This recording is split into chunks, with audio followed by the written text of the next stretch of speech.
Un moment de partage pour ces membres de cette maison de quartier, mettre les mains dans la terre, un plaisir partagé pour les grands et les petits. C'est déjà pour soi, pour apprendre un petit peu et puis prendre le plaisir de remuer la terre, de s'aérer, de changer les idées et puis pour l'environnement aussi. J'aime bien, c'est une activité que j'aime bien, le jardin. J'aime bien le sport, donc c'est un petit peu physique, donc c'est pour ça que je fais du jardin et c'est super, j'aime bien. Ouais, la nature, j'aime beaucoup. Préparer le potager partagé, tout un programme pour ce groupe qui pourra profiter des légumes et des fleurs toute l'année. Le but, sensibiliser les plus jeunes à la nature, mais pas uniquement. Ici, tout le monde peut venir donner des conseils et surtout en recevoir.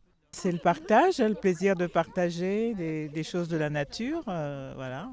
Moi, j'ai appris comment on plante des tomates. Pas les tomates, les pommes de terre, qu'il faut bien les buter. Voilà. C'est une chose que j'ai apprise.